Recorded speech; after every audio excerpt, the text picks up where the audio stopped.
Friends, तो स्वागत है आप सभी का हमारे इस यूट्यूब चैनल में। तो आज हम फिर अध्ययन करने वाले हैं सॉलिड स्टेट, जो हमारा लेक्चर नंबर 3 होगा। इसके पहले हमने ये अध्ययन किया था कि जो ठोस है उनके पदार्थ की अवस्थाएं कैसी हैं, ठोस कैसा है, ठोस कैसे बना है, उनके गुणों के बारे में अध्ययन किया था।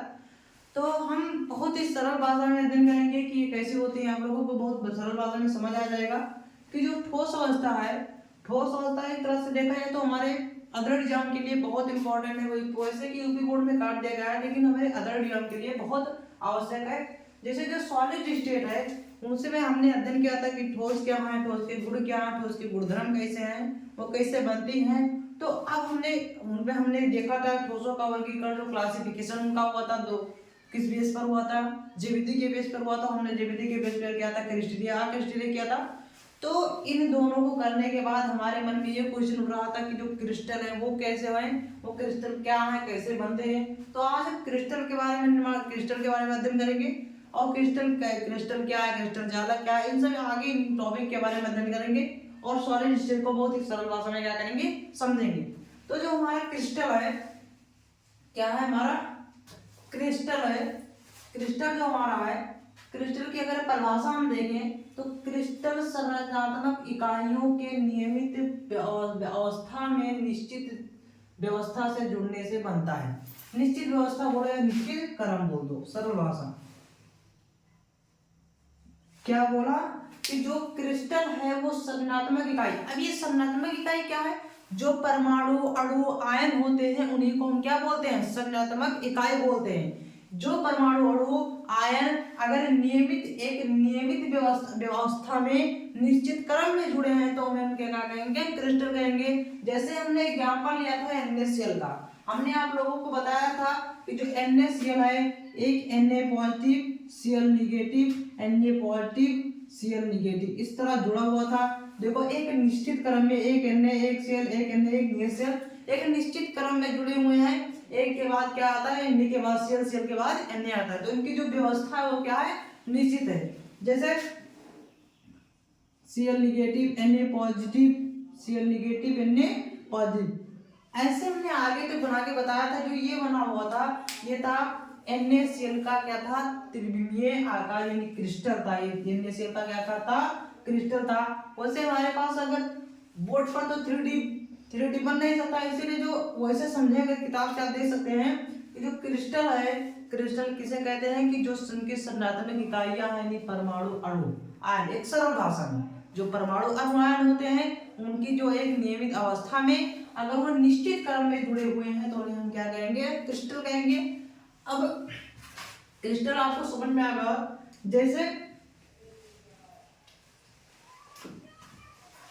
जैसे हमने बताया आप लोगों को कि NaCl का एग्जांपल दिया, क्या दिया, NaCl का, Na positive Cl negative, Na positive Cl negative, Cl negative Na positive, Cl negative Na positive, Na positive Cl negative, Na positive Cl negative.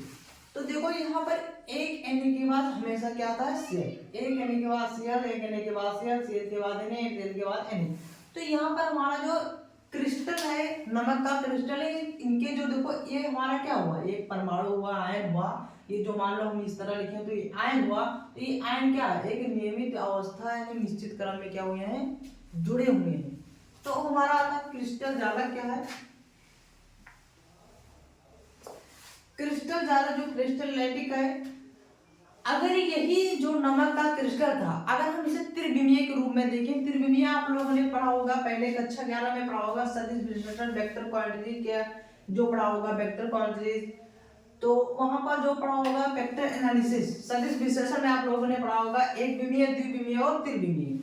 तो त्रिविमीय में क्या होती है, हमें 3 अक्षें होती हैं। कौन सी अक्ष होती है, 3 अक्ष होती है, y, x और z। इसे हम क्या कहते थे, त्रिविमीय कहते थे। तो त्रिविमीय में अगर हम त्रिविमीय में इन परमाणु अणु और आयनों को अगर एक नियमित व्यवस्था में जोड़े तो उसे हम क्या कहेंगे, क्रिस्टल जाला कहेंगे। सीधा सीधा परिभाषा ये है कि अगर वो क्रिस्टल, जो हमने क्रिस्टल का परिभाषा बताया, उनमें से जो उनके परमाणु और अणु आयन है, अगर वो त्रिविम में जुड़े हुए हैं तो क्या कहे जाएंगे, क्रिस्टल जाला कहे जाएंगे। यानी त्रिविम यानी 3D में अनंत बिंदुओं की जो नियमित व्यवस्था को क्या बोलते हैं, क्रिस्टल जाला बोलते हैं। अनंत बिंदु यानी देखो हमने बताया था कि जैसे क्रिस्टल जो है उसमें कोई ज्ञात नहीं कितने क्रिस्टल जाला जो उसमें क्या दिए नहीं पता है कि कितने बिंदु, अनंत बिंदु हो सकते हैं। क्या हो सकते हैं, अनंत बिंदु हो सकते हैं। तो उसी को क्या कहते हैं, हम क्रिस्टल जालक कहते हैं।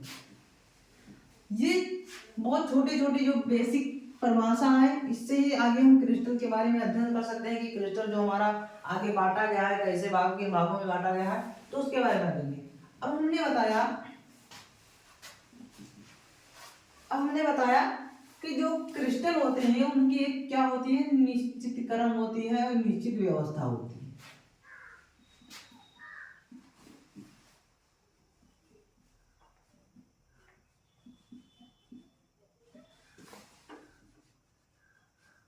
Na प्लस या नेगेटिव Na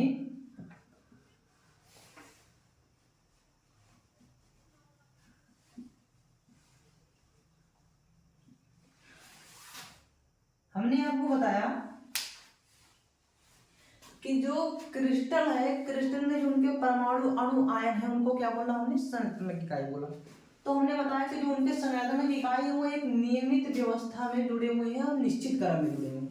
अच्छा, आप लोग एक चीज ये गेस कीजिए कि जो यहाँ पर यहाँ पर एक पॉइंट नोट लिखेंगे कि जो हमारा क्रिस्टल है, उन क्रिस्टल में जो उनके अणु होते हैं, क्या अणु या परमाणु जो होते हैं वो प्रत्येक स्थान पर क्या होते हैं, समान होते हैं। यहाँ पर अगर एक NaCl है तो यहाँ पर भी एक NaCl होगा। अगर यहाँ पर एक Cl है तो यहाँ पर भी एक Cl होगा। यानी कि परमाणुओं का स्थान प्रत्येक स्थान पर क्या होता है, समान रहता है। यानी अणुओं और परमाणुओं का जो समूह होगा क्रिस्टल में, अणुओं का जो समूह होगा, जो अणु होंगे प्रत्येक स्थान में क्या होंगे,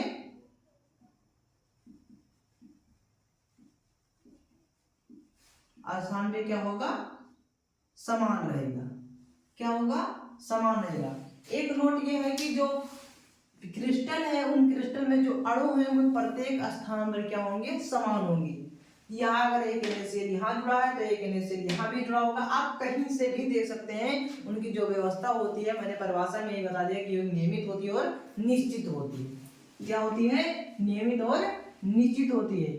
और इनमें परमाणु और अणु का जो समूह होगा वो क्या होगा, प्रत्येक स्थान पर क्या होगा, समान होगा। आप लोग इसे त्रिविमीय को किताब में देख सकते हैं, किताब में हमारे बना हुआ है। ये हमारे लेक्चर नंबर 1 में जो आगे थंबनेल है, वहां थंबनेल पर जो हरा और नीला करके जो चित्र बना हुआ है वो त्रिविम क्या है, त्रिविम क्रिस्टल जाला के रूप में क्या हुआ है, दर्शाया गया है। अब इसके बाद में हमारा एक इम्पोर्टेंट, सबसे इम्पोर्टेंट पॉइंट आता है इकाई सेल। क्या आता है, इकाई सेल। सबसे इम्पोर्टेंट पार्ट, इसी से सारा क्रिस्टल मिलकर बना हुआ है, इकाई सेल, जिसको बोलते हैं एकक कोशिका बोलते हैं आप, एकक कोशिका, एकक कोशिका बोलते हैं या बोलते हैं यूनिट सेल बोलते हैं। तो जो हमारा इकाई सेल है, आप लोग ने देखा होगा कि जब दीवार बनती है, क्या बनता है, दीवार, तो वहां पर एक ईंट के ऊपर एक ईंट क्या करते हैं, रखकर हम ईंटों दीवार को क्या करते हैं, जोड़ते जाते हैं, जोड़ते जाते हैं, जोड़ते जाते हैं, जोड़ते जाते हैं। तो हमारा क्या होता है, एक दीवार का क्या होता है, निर्माण होता है। अब यहाँ पर हम अगर बात करें तो हमें ये देखना को मिलेगा कि यहाँ पर कई ईंटों को हमने जोड़कर दीवार बनाया है। क्या करा है, कई ईंटों को हमने क्या करा है, दीवार जोड़कर हमने क्या बनाया है, एक दीवार को बनाया है। तो उन्हीं दीवारों में जो हमारा एक ईंट है, एक ईंट क्या है, एक ईंट है, उसी को हम बोलते हैं इकाई सेल। क्या बोलते हैं, इकाई सेल।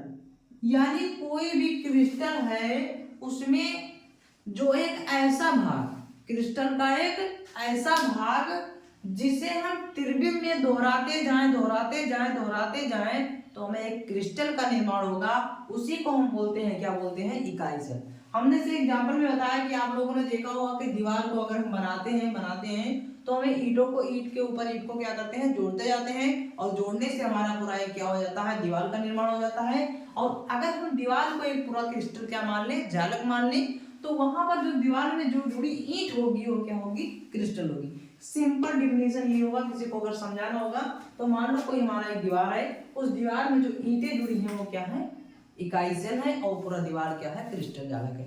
उसी तरह जो हमारा क्रिस्टल होता है उनमें एक छोटा भाग होता है जो इकाई सेल होता है, जिससे पूरा क्रिस्टल क्या होता है, मिलकर बना हुआ था। अब इसे एक तरह से और इसमें अगर एक चीज देखें, मान लो हमने ये तो कह दिया कि ईंट से मिलकर बना, मान लो ईंट का हमने एग्जांपल दे दिया कि ईंट, हाँ ईंट को हमने जोड़ लिया, हमने पूरा दीवार को बनाया, वो क्रिस्टल जालक होगा, और ईंट क्या होगा, इकाई सेल होगा। अच्छा ईंट बनता कैसे, ईंट आप लोगों ने ईंट का संरचना देखा होगा, ईंट ऐसे बना होगा, ऐसे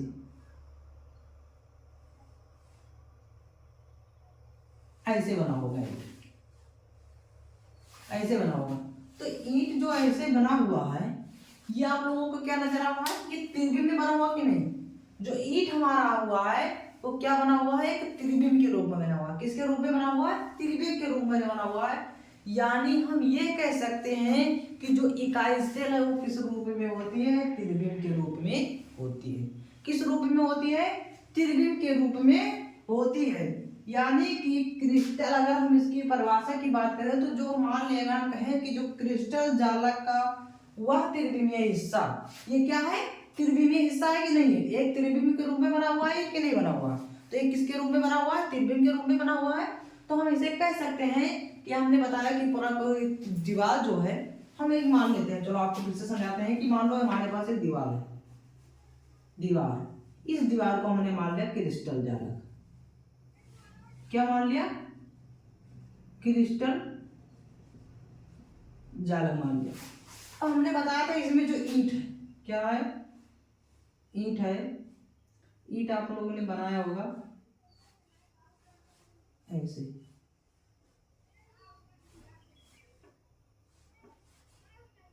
ईंट, ईंट को हमने क्या होता, इकाई से बताया।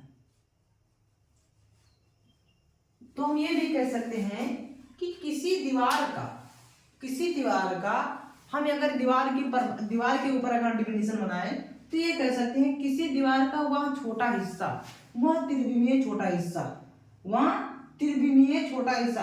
अब जो ईंट है वो क्या होगा, त्रिविम के रूप में होगा। यानी इसका मतलब ये निकलता है कि जो यूनिट सेल हमारा है वो किस रूप में है, त्रिविम के रूप में है।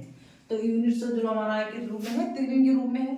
तो हम ये कह सकते हैं, मान लो हम दीवार के ऊपर अगर डिफिनेशन दें तो ये कह सकते हैं, हम कह सकते हैं कि जो दीवार है, किसी दीवार का वह त्रिविमीय हिस्सा जिसे हम बार बार दोहराते जाएं, यानी बार बार दोहराने का मतलब ये हुआ कि हम बार बार उसको क्या करते हैं, जोड़ते जाते हैं। त्रिविम का छोटा सा हिस्सा क्या करते हैं, उसको जोड़ते जाते हैं, और जोड़ने के बाद हमें एक बड़ी सी पूरा क्या होता है, दीवार मिलता है, दीवार का निर्माण होता है, उसी को हम बोलते हैं इकाई सेल। दीवार का निर्माण किससे हुआ, एक ईंट से हुआ, ईंटों को बार बार दोहराने यानी बार बार क्या करने से, जोड़ने से हुआ, और उसी ईंट को बोला गया इकाई सेल। अब हम इसे अपने क्रिस्टल के रूप में, क्रिस्टल जालक के रूप में देखेंगे। इसके डिफिनेशन लिखते हैं कि क्रिस्टल जालक का वह त्रिविमीय हिस्सा, त्रिविमीय हिस्सा जिसे बार बार दोहराने से एक पूरे क्रिस्टल जालक का निर्माण होता है, उसे इकाई सेल कहते हैं। तो हमने बताया कि किसी क्रिस्टल जालक का वह हिस्सा जिसे त्रिविमीय क्रिस्टल जालक का वह हिस्सा जिसे क्रिस्टल जालक का वह त्रिविमीय हिस्सा जिसे बार बार दोहराने से एक पूरे क्रिस्टल जालक का क्या होता है, निर्माण होता है, उसे क्या कहते हैं, इकाई सेल कहते हैं। क्या कहते हैं, इकाई सेल कहते हैं। ये डेफिनेशन है, आप इसका स्क्रीनशॉट लिख सकते हैं। क्या कहते हैं, इकाई सेल कहते हैं। अब आप लोग ये गेस कीजिए कि यहाँ पर हमने क्या बोला, 3D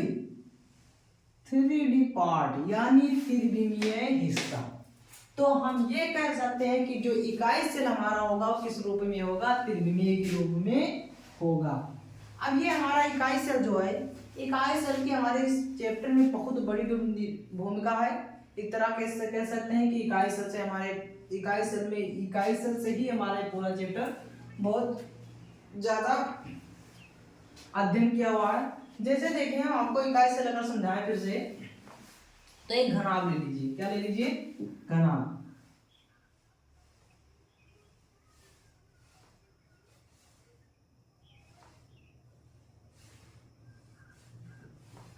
ये हमने क्या ले लिया, घनाभ ले लिया। ये हमने क्या ले लिया, घनाभ ले लिया। अब ये घनाभ है। आप लोगों के पास डिब्बा, हमारे पास तो नहीं, लेकिन आप लोगों के पास अगर लेते हैं, आप लोगों के पास अगर डिब्बा होगा, आप लोगों के पास क्या होगा, डिब्बा होगा। तो यहाँ पर देखो, अगर एक घनाभ है, क्या अगर हम यहाँ पर पहले समझ लेते हैं कि जो ये घनाभ का एक पार्ट है, ये देखें तो एक हमारे घनाभ की शेप का आकार का है, यानी इसका जो एक पार्ट है वो क्या है, इसके एक पार्ट को बोलते हैं फलक। क्या बोलते हैं, फलक। और जो ये हमारा साइड में होता है इसे बोलते हैं, क्या बोलते हैं, कोर बोलते हैं। यानी जो हमारे ये साइड वाला है इसे क्या बोलते हैं, कोर बोलते हैं। और ये जो हमारा पूरा पिक्चर बना हुआ है ये वाला, ये ऐसे ऐसे ऐसे ऐसे, इसे हम क्या बोलते हैं, फलक बोलते हैं। क्या बोलते हैं, फलक बोलते हैं। तो छोटी छोटी बातें हैं, फलक बोलते हैं। और इसको हमने क्या होता है, इसको हम क्या करते हैं, कोर बोलते हैं। तो देखें कि जो इकाई सेल हमारा होता है, अगर हम इस डिब्बे से कई डिब्बे को इसी तरह जोड़ते जाएं तो एक दीवार का एक देखें तो एक किसी संरचना का निर्माण होगा। उस संरचना को हम क्या मान सकते हैं, क्रिस्टल मान सकते हैं। यानी कि अगर हम एक घनाभ लें और उस घनाभ को क्या करें, जोड़ते जाएं। चार, अगर मान लो 4 घनाभ ले लिया हमने, 2 घनाभ इधर रख दिया, 2 घनाभ इधर और 2 इधर, यानी 4 नीचे और 4 ऊपर, तो हमें एक बड़ा आकार मिलेगा। उससे क्या बनेगा, हमारा पूरा क्रिस्टल जाने लगेगा। यहाँ पर जो घनाभ हमारा है वो क्या है, इकाई सेल है। क्या है, इकाई सेल है। जो हमारा घनाभ है वो क्या है, इकाई सेल है। और यहाँ पर आप लोगों ने जो देखा होगा ये कि जो यहाँ पर मिल रहा है, यहाँ पर जो लकीरें एक बिंदु पर मिल रही हैं, इन बिंदुओं को कहते हैं हम जालक बिंदु। क्या बोलते हैं, जालक बिंदु। क्या बोलते हैं, जालक बिंदु बोलते हैं। और इन्हीं को हम ये भी कह सकते हैं घटक कण। क्या बोल सकते हैं, घटक कण। जो आपको अभी आगे इस वर्ड का क्या होगा, इन वर्ड और इन वर्डों का क्या होगा, यूज होगा, प्रयोग किया जाएगा। कि ये जो अभी आप लोगों को इसके आगे बताया जाएगा, इनके 7 क्रिस्टल 7 प्रकार के होते हैं, कैसे बनते हैं, इनके कोनों पर कितने घटक कण पाए जाते हैं, ये सब आगे हम देखेंगे। जो हमारे ये क्या होगा, इकाई सेल होगा। ये जो हमारा एक बिंदु पर मिल रहा है रेखाएं, इन्हें क्या कहते हैं, घटक कण कहते हैं, या घटक, या बोलते हैं जालक बिंदु बोलते हैं। क्या बोलते हैं, जालक बिंदु। इतना हो गया। अगर इकाई सेल की एक अगर एक डिफिनेशन की और बात की जाए, कि आप लोगों को अभी हमने बताया कि ये जालक बिंदु था। क्या था, जालक। हमने बताया था वहां पर जोड़कर कि ये जालक बिंदु है। बताया था कि जो जुड़ी हुई है वो क्या है, जालक बिंदुएं हैं। तो अगर हम ये कह सकते हैं कि किसी क्रिस्टल में अगर उन जालक बिंदुओं को त्रिविमीय में क्या करें, त्रिविमीय जालक बिंदुओं के समूह जो होता है, इन जालक बिंदुओं का जो समूह होता है, जालक बिंदुओं का समूह कौन सा होता है, हमने भी घनाभ बनाकर बताया था कि जो ये जो यहाँ पर क्या है, जालक बिंदुएं हैं। इन जालक बिंदुओं के समूह को क्या करें, इन जालक बिंदुओं के समूह को अगर हम बार बार दोहराएं तब भी हमारा क्या होगा, क्रिस्टल जालक का निर्माण होगा। और इन जालक बिंदुओं को हम क्या कह सकते हैं, इकाई सेल। इन जालक बिंदुओं के समूह को क्या कह सकते हैं, इकाई सेल कह सकते हैं। तो आप लोगों को तो आशा करता होगा कि इकाई सेल आपको क्या होगा, समझ में आ गया होगा। अब हम देखेंगे इकाई सेल के अभिलाक्षणिक गुण। क्या देखेंगे, इकाई सेल के अभिलाक्षणिक गुण। अभिलाक्षणिक गुण का मतलब ये हुआ, इकाई सेल के अभिलाक्षणिक गुण का मतलब ये हुआ कि उनके अभिलाक्षणिक गुण में, उनमें कितने कोण होते हैं, उनमें अच्छी दूरी कितनी होती है। अभिलाक्षणिक गुण को हम बदल कर कितने क्रिस्टल बना सकते हैं। यानी एक इकाई सेल एक प्रकार की तो हो नहीं सकती है, उस इकाई सेल को हम जोड़ जोड़ के कितने क्या कर सकते हैं, इस इकाई सेल में क्या कमी करें, क्या ज्यादा करें, और ज्यादा कमी करके कितने हम क्या कर सकते हैं, क्रिस्टल का निर्माण कर सकते हैं। तो हम देखते हैं कि जो क्रिस्टल है, इकाई सेल है, इकाई सेल का अभिलाक्षणिक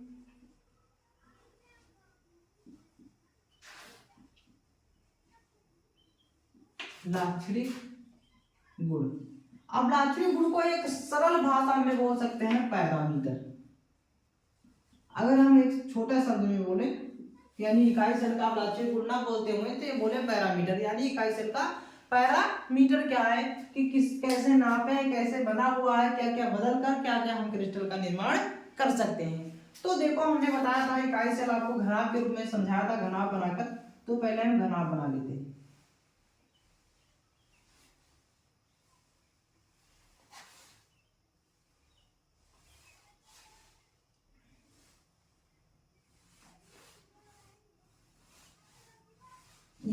ये हमारा क्या है, इकाई सेल है।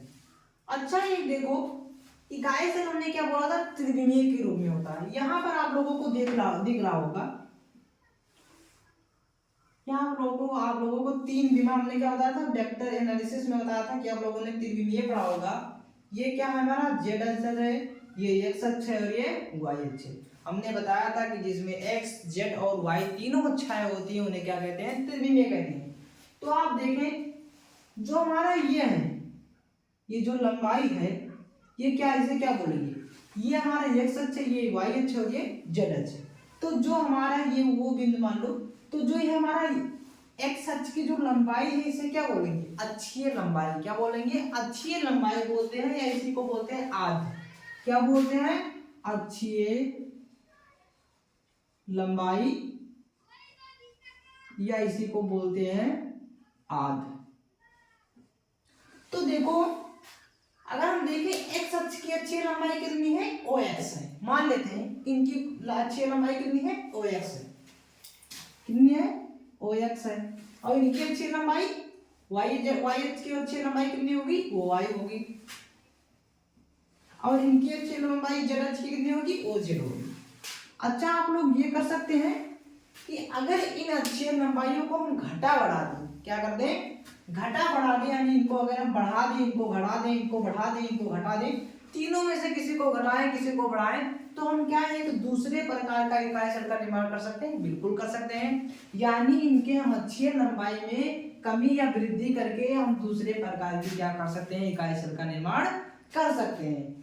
तो और देखें हमने ये बताया था कि जो ये पार्ट है, ये कौन सा, ये पार्ट है, जो ये पार्ट हमने बताया था कि उसे कहते हैं फलक। क्या बोलते हैं, फलक बोलते हैं। और इसको मैंने बताया था, इसको क्या बोलते हैं, कोर बोलते हैं। तो देखो कि जो ये एक्स अक्ष की लंबाई है, ये एक्स अक्ष की लंबाई आपको नीचे एक ऐसा फलक दिख रहा होगा, ऐसा ऐसा, इसी पर तो एक्स अक्ष की लंबाई बनी हुई। तो जो एक्स अक्ष की लंबाई है इस फलक के क्या है, समांतर में है। क्या है, इस फलक के समांतर में है। यानी हम ये कह सकते हैं कि जो इनकी तीनों की जो अक्षीय लंबाई है ये फलक के क्या होती है, समांतर होती है। यानी एक्स अक्ष जो होगी इस फलक के समांतर होगी, वाई अक्ष हमारे इस फलक के समांतर होगी, और जो जेड अक्ष है हमारे आप लोगों ने ये भी पढ़ा होगा वेक्टर एनालिसिस में, जो जेड एक्सिस होता है वो क्या होता है, पीछे और या आगे दर्शाया जा सकता है। तो इसको बोर्ड पे क्या करा जा सकता है, नहीं दर्शाया जा सकता है। तो जो हमारा जेड एक्सिस होगा वो जिस फलक के लंबाई पर बना होगा वो भी उसके क्या होगा, समांतर होगा। और हम ये कह सकते हैं कि जो अक्षीय लंबाइयां हैं ये एक दूसरे के क्या हैं, समांतर नहीं है। एक दूसरे के क्या है, समांतर नहीं है। एक इस दिशा में गया है तो एक इस दिशा में गया है तो एक इस दिशा में गया है, यानी अक्षीय लंबाइयां एक दूसरे के समांतर नहीं है, लेकिन ये अपने अपने फलकों के क्या है, समांतर है। और अक्षीय लंबाइयों को हम अब देखो, हमारा जो पहला अट्रिब्यूट या पहला जो हमारा पैरामीटर हो गया वो हो गया अक्षीय लंबाई। अब इसी में हम समझते हैं कि जो आप लोगों ने ये गेस करो कि जो देखो एक्स और वाई अक्ष, मान लो एक्स अक्ष को ये मान लिया, वाई अक्ष को बी मान लिया और जेड अक्ष को सी मान लिया। तो देखो ए के बीच और ये और बी के बीच में क्या होगा, मान लो गामा कोण है, और सी और ये के बीच में क्या होगा, बीटा कोण, और बी और सी के बीच में क्या होगा, अल्फा कोण। अच्छा, हम ये कोण लिखने का आपको तरीका बताते हैं कि मान लो हमें ये से अल्फा, बी से बीटा और गामा से सी, तो अगर हमें कोण दर्शाना है त्रिकोणीय भी, अगर इस तरह आप मान रहे हैं तो देखो ये और बी के बीच में क्या मिसिंग है, ए और बी के बीच में सी मिसिंग है, यानी क्या हो गया, गामा। और ये और सी के बीच में क्या मिसिंग है, बी की मिसिंग है, यानी इसके बीच में क्या हो गया, बीटा। और बी और सी के बीच में क्या मिसिंग है, अल्फा, यानी ये क्या हो गया। अब इसे क्या कहते हैं, इसे कहते हैं अंतराफलकीय कोण, यानी ये अंदर तो बना हुआ है तो इसे क्या बोलते हैं हम, अंतराफलकीय कोण। क्या बोलते हैं, अंतराफलकीय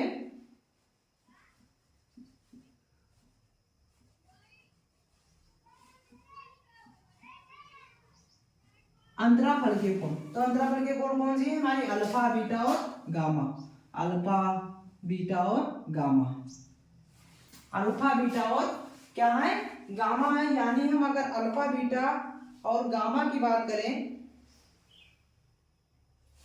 यानी अल्फा बीटा और गामा की बात करें तो इनको चेंज करके हम क्या बना सकते हैं, एक अक्षीय इकाई, अलग इकाई शब्द का क्या करते हैं। अब ये क्या हो गया हमारा, अंतराफलकीय कोण हो गया और अक्षीय लंबाई याद लंबाई। अब जो हमारा तीसरा प्रॉपर्टी होगा, अत्याक्षरिक या तीसरा पैरामीटर जो हमारा होगा वो हमारा होगा क्रिस्टल। इसको क्या बोलते हैं, इसको क्या बोलते हैं, क्रिस्टल अक्ष। एक यानी ये जो अच्छी यानी इकाई जो सेल होगा हमारे क्रिस्टल में होगा, तो इसे क्या बोल देंगे हम, क्रिस्टल अक्ष बोल देंगे। अब हम दूसरी अगर तीसरी बात करें, अंतराफलकीय कोण और क्रिस्टल अक्ष के अलावा अगर बात करें तो इनकी जो अच्छी लंबाई होगी, हमने क्या माना था, जो ओ एक्स ओ वाई और जेड में क्या होगा, ये हमारा क्या हो गया, अक्षीय लंबाई। और ये हमारा जो अब यहाँ पर देखिए अक्षीय अक्षीय लंबाई क्या हो गया, यहाँ पर अक्षीय लंबाई ओ एक्स ओ जेड नहीं होगा, ये बी और सी होगा। हमने अक्षीय लंबाई क्या माना था, ये बी और सी माना था। ये जो हमारा होगा अक्ष होगा, क्या होगा, अक्ष, क्रिस्टल अक्ष। ये क्या होगा, O X O Y O Z क्या होगा, ओ एक्स वो वाई वो जेड हमारा जो है वो क्या है, क्रिस्टल अक्ष। अब हम इन अपाक्षिक गुणों को बदल कर कई प्रकार के इकाई को बदल कर हम क्रिस्टल का निर्माण करेंगे। तो इसको हम अपने अगले लेक्चर में देखेंगे। तो हम इतना तक ही आज समझते हैं, इसको आज हम अपने अगले लेक्चर में देखेंगे।